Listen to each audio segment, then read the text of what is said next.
दोस्तों, अगर आप लोग दुनिया के नक्शे पर नज़र डालोगे तो यहाँ पर मतलब कि साउथ अमेरिका के नीचे आप लोगों को एक समुद्री चौक पॉइंट नज़र आएगा, या कह सकते हैं कि एक गैप नज़र आएगा। ये वो जगह है कि जिसने पिछली कई सदियों से ही आमतौर पर दुनिया को हैरान कर रखा है, जबकि जो समुद्री दुनिया से ताल्लुक़ रखते हैं, मतलब कि समुद्री सफ़र करते हैं और जहाज़ों पर चलते हैं, तो उनके दिलों को तो खौफ से हिला कर रखा हुआ है। वो अलग बात है कि न चाहते हुए भी, या कह सकते हैं कि मजबूरी में, सैकड़ों सालों से ही जहाज़ों को इस रास्ते से होकर गुजरना पड़ा है, मगर फिर भी दुनिया के लोगों ने कोई ऐसी कोशिशें करने में भी कमी नहीं रखी है कि जिससे इस रास्ते को अवॉइड किया जा सके। इवन बहुत सारे एक्सपर्ट्स का तो ये भी कहना है कि किसी दौर में अमेरिका ने जो पैनामा कैनाल बनाई थी, उसको बनाने के पीछे बहुत सारे रीजंस में से एक बड़ा रीजन ये भी था कि किसी तरीके से जहाज़ों को इस इलाके में जाने से रोका जा सके। दरअसल साथियों, ये वो खास जगह है कि जहाँ पर दुनिया के 3 अलग अलग समुद्र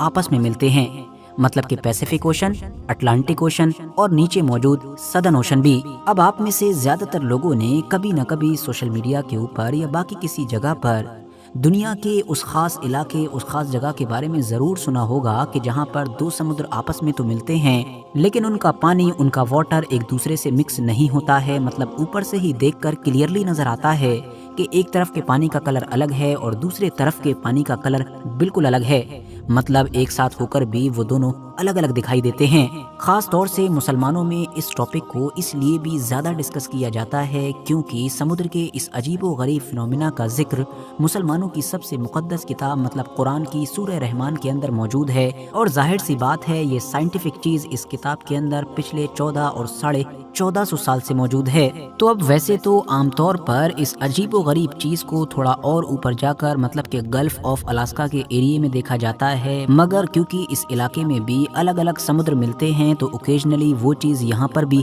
नजर आती है। मगर अब यहाँ पर सवाल ये बनता है कि ये खास इलाका कि जिसको ड्रेक पैसेज के नाम से जाना जाता है, यहाँ पर ऐसी भी क्या खतरनाक चीज है, ऐसा भी क्या होता है कि आज भी इस इलाके से गुजरने को मानो मौत के मुंह से होकर गुजरना माना जाता है। तो अब अगर इस सवाल का जवाब जानना ही है तो हमको पीछे इतिहास में चलना पड़ेगा और हमारी इस कहानी का आगाज होता है लगभग 15वीं सदी के दौर से। ये वो दौर था कि जब ऑलरेडी ब्रिटेन और स्पेन के बीच इस बात को लेकर रेस शुरू हो चुकी थी कि कौन दुनिया पर ज्यादा से ज्यादा कंट्रोल हासिल कर ले। उसी दौर में फ्रांसिस ड्रेक नाम का एक आदमी हुआ करता था, या ये भी कह सकते हैं कि एक समुद्री लुटेरा हुआ करता था कि जो पूरे अटलांटिक ओशन में डर की अलामत बना हुआ था। ये कोई आम इंसान नहीं था, बल्कि इसको ब्रिटेन का पूरा सपोर्ट मिला हुआ था। इसीलिए ये अपने साथियों के साथ समुद्री जहाज़ों से जाता और अफ्रीका के तमाम इलाकों में जाकर हमला करता, वहाँ पर लूटपाट करता और खूब माल बनाता, ज्यादा से ज्यादा लोगों को गुलाम भी बना लेता। मगर फिर उसी दौर में ब्रिटेन की तरफ से ये फैसला किया गया कि फ्रांसिस ड्रेक के जो सबसे ताकतवर और खतरनाक इंसान है उसको साउथ अमेरिका की तरफ भेजा जाएगा, क्योंकि साउथ अमेरिका के इलाके में ऑलरेडी उनके सबसे बड़े दुश्मन मतलब स्पेन ने बड़े इलाके पर कंट्रोल जमा रखा था। दिसंबर 1577 में लगभग 200 साथियों के साथ और 5 जहाजों पर सवार होकर ड्रेक इस सफर के लिए निकल पड़ा। प्लान यही था कि ड्रेक पहले तो साउथ अमेरिका की जो ईस्ट साइड है वहाँ के किनारे पर जितने भी शहर और गांव पड़ते जाएंगे उन सब पर हमला करता जाएगा, उनको जीतता जाएगा, और उसके बाद नीचे मौजूद स्ट्रेट ऑफ मैगेलन के जरिए से वो इस इलाके को पार करेगा और फिर साउथ अमेरिका की वेस्टर्न मतलब के दूसरी साइड पर पहुंच जाएगा। और बिल्कुल इसी तरह से इस साइड के भी किनारे पर जितने भी अहम शहर या गाँव पड़ेंगे सबको जीतता हुआ जाएगा। इस पूरी कैंपेन में वो जितनी भी लूटपाट चाहता कर सकता था, क्योंकि ब्रिटेन का मकसद तो सिर्फ इतना था कि किसी तरीके से बाकी ताकतों और स्पेशली जो स्पेन था उसके कंट्रोल से इन इलाकों को निकालकर ब्रिटिश कंट्रोल में लाया जा सके। दिसंबर में अपना सफर शुरू करने वाला ड्रेक अभी अप्रैल के महीने में अर्जेंटीना तक ही पहुंचा था कि वहां पहुंचकर इसके लोगों के बीच बगावत हो गई। ड्रेक ने फौरन सख्ती से निपटना शुरू किया और आपस में फूट डालने वाले लगभग 40 लोगों को अर्जेंटीना में ही मौत की सजा दे दी, और उसके बाद फिर अपने 5 जहाजों में से 2 को तो वहीं छोड़ दिया, जबकि 3 पर बाकी बचे हुए साथियों के साथ अपना सफर शुरू कर दिया। प्लान के मुताबिक तीनों जहाज स्ट्रेट ऑफ मैगेलन के अंदर एंटर हुए और इसके जरिए से पैसिफिक ओशन से दूसरी साइड मतलब के अटलांटिक ओशन में पहुंचे। मगर अभी इन्होंने क्रॉस किया ही था और दूसरे समुद्र में एंटर ही हुए थे कि खराब मौसम की वजह से बहुत जल्द ही ये तीनों जहाज एक दूसरे से अलग हो गए। इनमें से एक जहाज को तो ये लगा कि शायद ड्रेक मर चुका है, इसलिए उसने अब घबरा कर तन्हा ही वापसी का सफर शुरू कर दिया और बहुत जल्द वापस इंग्लैंड पहुंच गया। जबकि दूसरा जहाज भटकते हुए नीचे की तरफ बढ़ने लगा और फिर एक वक्त ऐसा आया कि वो आगे बढ़ते बढ़ते इसी खास इलाके मतलब के ड्रेक पैसेज में पहुंच गया।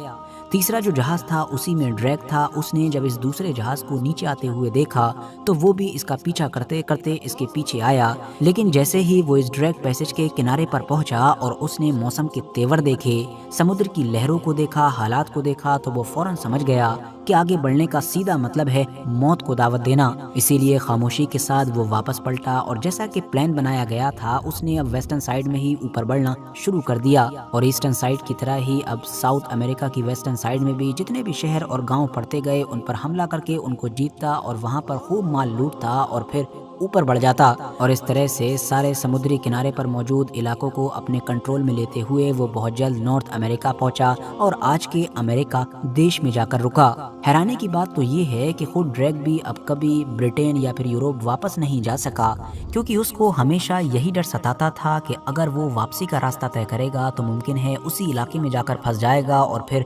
मारा जाएगा। इसीलिए इस इलाके का नाम ही हमेशा हमेशा के लिए ड्रैक पैसेज के नाम से मशहूर हो गया, क्योंकि यही वो पहला इंसान था कि जिसने इस इलाके के बारे में दुनिया को इस तरह से बताया। वरना इससे पहले या तो कोई भी इंसान अपने जहाज़ों को लेकर इस इलाके में एंटर करने की हिम्मत ही नहीं कर सका, या फिर अगर गया भी होगा तो शायद बच ही नहीं सका होगा, और इसीलिए वो दुनिया को इस इलाके के बारे में इस तरह से खबरदार नहीं कर सका। ड्रैक ने बाद में इस इलाके के बारे में दुनिया वालों को कुछ इस तरह से बताया कि मुझे लगता है कि समुद्र के उस पार या तो कोई दूसरी दुनिया मौजूद है या फिर कोई ऐसा अजीबोगरीब आइलैंड मौजूद है कि जहाँ पर दुनिया का कोई भी इंसान पहले पहुंचा ही नहीं है या फिर शायद पहुंच नहीं सकता है। जाहिर सी बात है उस दौर में ड्रैक जिस दूसरी दुनिया या फिर आइलैंड की बात कर रहा था वो कुछ और नहीं था बल्कि वही अंटार्कटिका था कि जो आज दुनिया के इतने ज्यादा एडवांस हो जाने के बावजूद भी दुनिया के लिए एक बड़ी पहेली बना हुआ है। अब आप में से बहुत सारे लोग ये भी सोच रहे होंगे कि भाई ये कोई अनोखी जगह तो है नहीं, दुनिया में और भी जगह हैं जहाँ पर दो समुद्र आपस में टकराते हैं,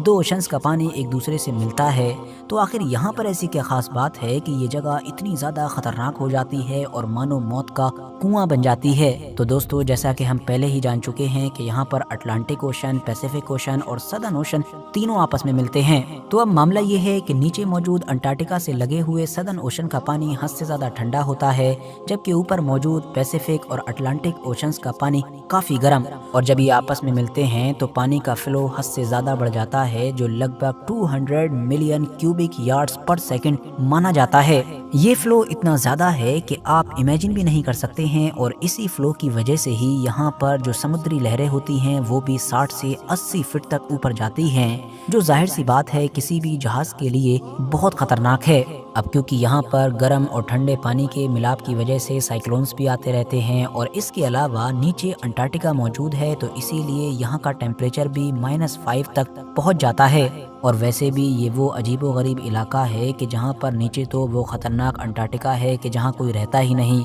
जबकि ऊपर का भी समुद्री इलाका खतरनाक ही माना जाता है। तो इसीलिए अगर यहाँ पर आकर आप किसी मुसीबत में फंसते हैं तो मानो आप अपने खुद ही जिम्मेदार हैं। और इन्हीं सारे खतरों को देखकर ही तो 17वीं सदी में मशहूर कैप्टन कुक ने दुनिया को खबरदार किया था कि सदर्न कॉन्टिनेंट को डिस्कवर करने का ख्याल अपने दिमाग से निकाल दो। मगर जाहिर सी बात है ये तो इंसानी फितरत है कि जिस चीज से मना किया जाए वो उसकी तरफ और तेजी के साथ भागता है। 20वीं सदी का जब आगाज हुआ और दुनिया में अलग अलग तरह की नई नई खोज होना शुरू हुई तो जाहिर सी बात है दुनिया ने अब साउथ पोल की तरफ भी देखना शुरू कर दिया। 1914 में फिर एक मशहूर ब्रिटिश एक्सप्लोरर अर्नेस्ट शेकल्टन ने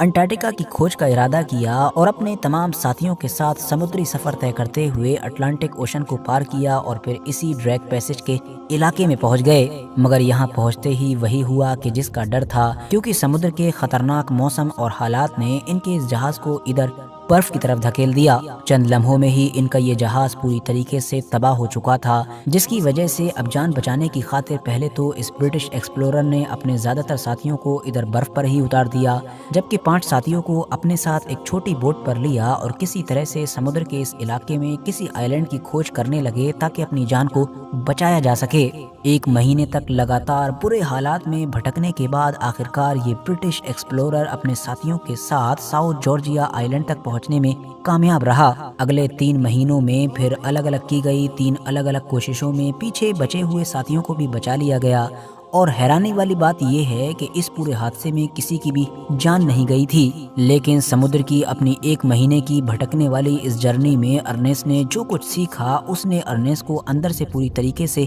हिला कर रख दिया था। बाद में इस ब्रिटिश एक्सप्लोरर ने इस पूरे इलाके के हाल को कुछ यूं बयान किया था कि ये दुनिया का सबसे बुरा और सबसे खतरनाक इलाका है। उसने ये भी लिखा था कि 1 महीना भटकने के बाद यूं इस तरह से एक आइलैंड पर पहुंच जाना किसी चमत्कार से कम नहीं था। साथियों, ज्यादा पीछे नहीं बल्कि अप्रैल 2012 में भी उस वक्त एक बड़ा हादसा पेश आया कि जब एक ब्राजीलियन बिजनेसमैन लारा अपनी एक लग्जरी शिप में 4 साथियों के साथ एक डॉक्यूमेंट्री शूट करने के लिए इस इलाके से गुजर रहा था। तभी अचानक से एक खतरनाक समुद्री तूफान से सामना हुआ और 100 फीट ऊंची लहरों ने इस जहाज को उठाकर इधर अंटार्कटिका की बर्फ में फेंक दिया। खुशकिस्मती की बात तो ये थी कि इस जहाज का रेडियो चालू था, इसीलिए इन लोगों ने इधर मौजूद जो चिली देश है वहां पर सिग्नल भेजा। मगर ये समुद्री इलाका कितना खतरनाक है और यहाँ का मौसम कैसा होता है, इस चीज का अंदाजा इसी बात से लगाया जा सकता है कि सिग्नल मिलने के बावजूद भी चिली की जो टीम थी उसको यहाँ तक पहुँचने में अगले 4 दिन का वक्त लगा और जैसे तैसे बड़ी मुश्किलों के बाद इन लोगों को बचा लिया गया। अब क्योंकि दोस्तों दुनिया काफ़ी एडवांस हो चुकी है, जहाज़ भी काफ़ी एडवांस होते हैं, जो नेटवर्किंग सिस्टम है वो भी काफ़ी एडवांस है, तो जाहिर सी बात है पहले के मुकाबले में एक्सीडेंट्स का नंबर भले ही बहुत कम हो चुका है, लेकिन फिर भी अगर आप लोग पिछले 10 सालों पर नज़र डालोगे तो बेशुमार एग्जाम्पल्स नज़र आ जाएंगे। इसीलिए तो हमेशा से ही ज़्यादातर जहाज़ इधर नीचे डायरेक्ट पैसेज में आने की बजाय ऊपर मौजूद जो स्ट्रेट ऑफ मैगेलन है उसके ज़रिए से ही इस इलाके को पार करना प्रेफर करते हैं। हालांकि मौसम यहाँ का भी अनप्रिडिक्टेबल ही होता है, इसीलिए खतरा बना रहता है। हालांकि हम जानते हैं कि अब तो दुनिया के पास पैनामा कैनाल भी है, वही पैनामा कैनाल के जिसको कभी अमेरिका ने बनाया था और पिछले कुछ वक्त से वो इसलिए भी चर्चाओं में है क्योंकि ट्रम्प की जैसे ही वापसी हुई है वो इस पर कंट्रोल जमाने के दावे करने लगे हैं। तो इसी पैनामा कैनाल का ही ये असर है कि अब ये पूरा इलाका वीरान नजर आता है क्योंकि जहाज जाहिर सी बात है इधर आने की बजाय पैनामा कैनाल के जरिए से ही गुजर जाते हैं। बाकी दोस्तों, समुद्र के इस खास इलाके के बारे में इस वीडियो से पहले आप लोग जानते थे या नहीं, और अगर जानते थे तो क्या क्या जानते थे कमेंट्स बॉक्स में ज़रूर बताएं। वीडियो अगर इन्फॉर्मेटिव लगी हो तो लाइक करने के साथ साथ दोस्तों के साथ शेयर करें और ऐसे ही नॉलेजेबल और हिस्टोरिकल वीडियोस हमेशा देखने के लिए हमारे इस चैनल को सब्सक्राइब करने के साथ साथ बेल आइकन को ज़रूर प्रेस करें।